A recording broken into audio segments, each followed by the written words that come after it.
Bismillahirrahmanirrahim. Assalamualaikum warahmatullahi wabarakatuh, anak-anak. Baik, alhamdulillahirrahmanirrahim. Pada kesempatan kali ini kita masih diberikan kesempatan oleh Allah Subhanahu wa taala sehingga pada kali ini kita masih diberikan kesehatan sehingga kita pada kali ini masih bisa dipertemukan kembali dalam kegiatan pembelajaran. Alhamdulillahirrahmanirrahim. Rabbi shrah li sadri wa yassir li amri wahlul 'uqdatam min lisani yafqahu qawli. Amin. Baik, bagaimana kabarnya anak-anak? Baik. Ya, jadi pada kesempatan kali ini kita akan belajar tentang mata pelajaran fikih. Yang mana pada pelajaran kali ini materinya yaitu memasuki bab 5 yaitu toharo. Nah, ada yang tahu apa arti dari kata toharo itu? Ya, betul. Toharo itu artinya bersuci. Jadi kita sebagai umat muslim, kita harus selalu menjaga kebersihan pada diri kita sendiri. Jadi orang itu tidak boleh kemproh ya. Jadi selalu kita itu harus peduli pada kebersihan. Jadi kita kalau dilihat orang, kita terlihat seperti orang yang sehat dan selalu peduli pada kebersihan. Ya, jadi nggak mungkin toh kalau mungkin kalian berangkat dari sekolah nggak mandi. Nanti kalau di sekolah tiba-tiba kalian kelihatan kumus-kumus bagaimana? Nah, nanti ditertawakan teman-temannya nanti. Ya, jadi di sini kalian lihat ya gambar orang yang berwudu. Nah, ini salah satu bentuk dari toharo. Berwudu itu juga termasuk bersuci. Mensucikan dari apa? Wudu wudu menyiram muka, ya. Jadi terus mencuci kakinya, tangannya, dan sebagainya. Kemudian dalam mempelajari bab toharo ini, kita harus memahami tentang najis. Ada yang tahu apa arti dari najis itu? Ya, betul. Jadi najis itu adalah sesuatu hal yang dipandang kotor atau menjijikkan yang harus segera dibersihkan. Nah, najis itu contohnya apa, anak-anak? Ya, betul. Kotoran. Terus apa lagi? Air kencing hewan. Betul. Lagi, apa lagi? Liur anjing. Ya, betul. Jadi, najis itu secara gampangnya itu adalah suatu hal yang akan menimbulkan suatu penyakit jika kita dibiarkan.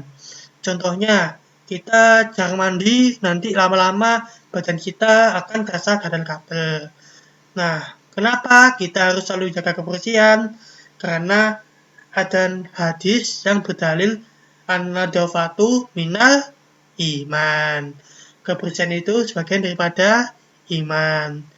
Jadi, kalau kita beriman kepada Allah, maka kita harus mematuhi seluruh perintah dan larangannya.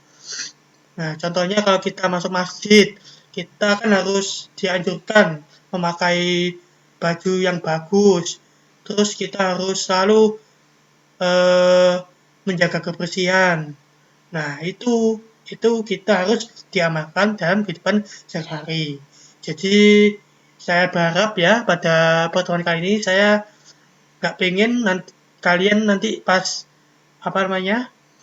belajar ini nanti belum mandi. Sudah mandi semua atau ini? Oh ya sudah. Ya, masa mau belajar nggak mandi dulu? Ya, ayo lanjut ya.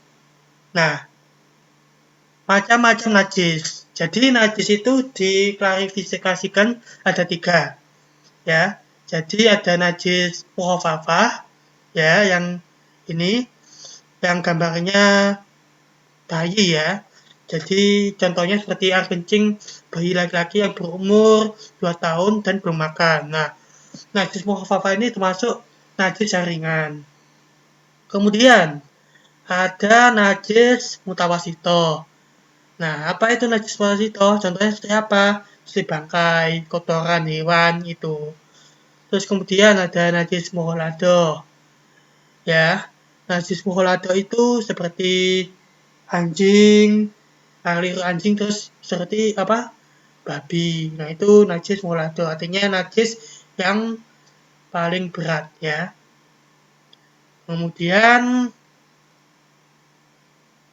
ya, nah, macam-macam najis dan cara mensucikannya. Yang pertama, najis mukhafafah, yaitu najis yang paling ringan. Yang contohnya tadi ya, air kencing bayi ya. Jadi najis mukhafafah ini termasuk najis ringan. Jadi air kencing anak laki-laki yang berumur 2 tahun yang belum makan apa-apa. Jadi cara membersihkannya itu mudah ya, anak-anak. Jadi cukup dipercikan air kepada bagian yang kotor ya. Jadi ini termasuk cara membersihkannya itu yang paling mudah dibanding najis-najis yang lain. Karena air kencing bayi itu mudah dibersihkan kalau kena baju kita. Jadi cukup dibersihkan air, terus kemudian dibersihkan, insya Allah najis itu sudah hilang. Nah, lanjut. Kemudian najis mutawasito ya. Najis mutawasito adalah najis yang sedang. Misalnya seperti air kencing hewan, tinja, nanah, darah, dan kotoran hewan. Najis ini terbagi menjadi dua, yaitu najis hukmiyah dan najis ainiyah. Jadi najis mutawasito itu contohnya seperti kotoran, kemudian bangkai. Nah, itu masuk najis mutawasito. Ya, jadi cara membersihkannya bagaimana? Ya, cukup hampir sama dengan najis yang ringan tadi, mukhafafah ya. Jadi cukup dibersihkan dengan air sampai tidak tercium baunya.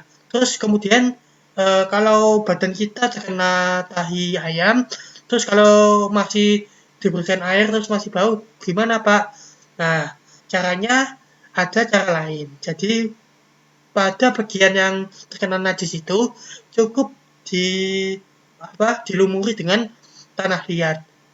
Kemudian setelah dilumuri dengan tanah liat, kemudian dibersihkan. Nah, karena pada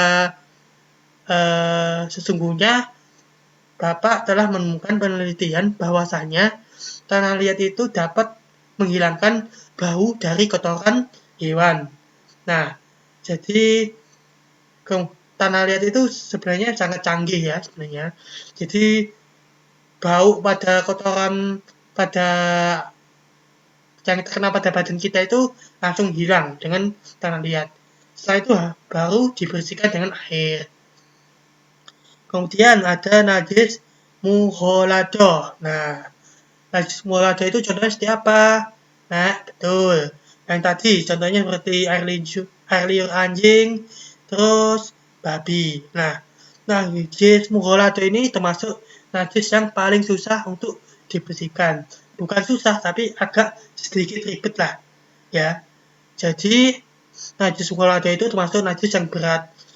Misalnya terkena jihatan anjing atau babi, cara mensucikannya yaitu membasuh bagian yang terkena najis dengan air sebanyak 7 kali. Salah satunya dengan tanah liat. Nah, kemudian dicampur dengan tanah.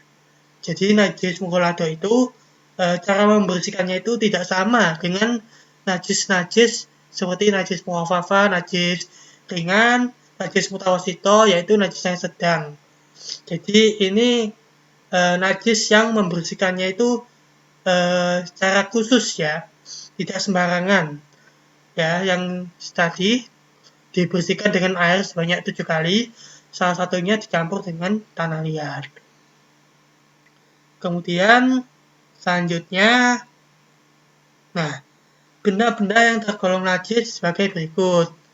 Nah, ini yang satu ada anjing dan babi, itu termasuk najis. Kemudian nanah dan cairan muntahan.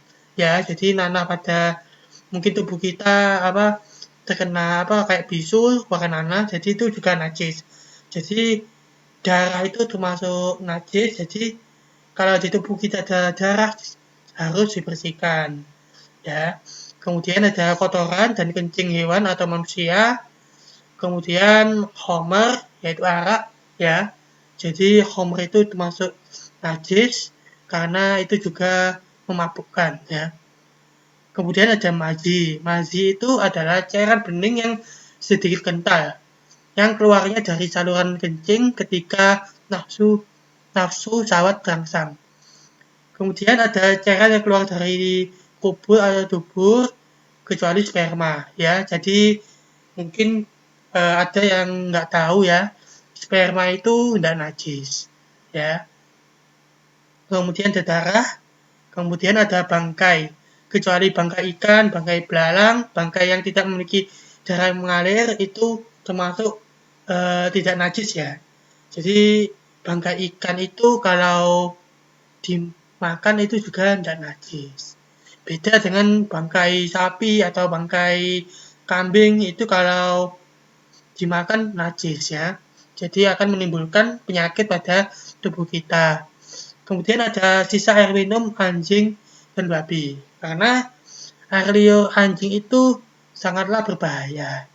Jadi perlu kita bersihkan dengan 7 air biasa, salah satunya dengan tanah, ya. Jadi sampai sini Nana sudah paham ya tentang najis dan golongan-golongan najis. Jadi di rumah kalian harus selalu menjaga kebersihan. Jadi kalau mungkin di kelas ada yang bertugas piket, kalau ada yang kotor segera dibersihkan. Jangan sampai acuh tak acuh. Ya, kelasnya kotor dibiarkan nanti lama-lama kelas kita nanti kayak sampah. Ya, tapi berhubung kita belajarnya daring, jadi nggak ada piket. Ya, tapi tetap di rumah tetap jaga kebersihan. Ya, buang sampah pada tempatnya. Terus membantu orang tua cuci piring. Nah, itu termasuk bentuk kepedulian kebersihan pada lingkungan sekitar kita. Nah, kemudian sebelum pembelajaran kita berakhir, Bapak Faki akan memberikan tugas atau PR. Nah, tugas rumah. Jadi nanti di rumah kalian menjawab melalui buku tulis. Nanti kalau sudah dijawab, difoto, setelah itu dikirim ke WhatsApp nomornya Pak Faki, ya. Jadi ini tugasnya itu menjawab pertanyaan yang Bapak Faki berikan, ya. Jadi jangan sampai terlambat mengumpulkan, ya. Paling lambat dikumpulkan minggu depan, ya. Kalau sampai nggak mengumpulkan nanti nilainya saya kasih 0 itu, ya. Nah, makanya harus rajin untuk mengerjakan tugas dari Bapak Guru. Baik, sampai sini ada pertanyaan anak-anak sebelum Bapak Waki mengakhiri kegiatan pembelajaran kali ini. Ya, sepertinya tidak ada. Ya, semoga kita akan selalu diberikan kesehatan dan semoga kita selalu terjaga dari najis pada lingkungan sekitar kita. Ya, sebelum kita akhiri, marilah kita berdoa terlebih dahulu sebelum mengakhiri pembelajaran. Berdoa mulai.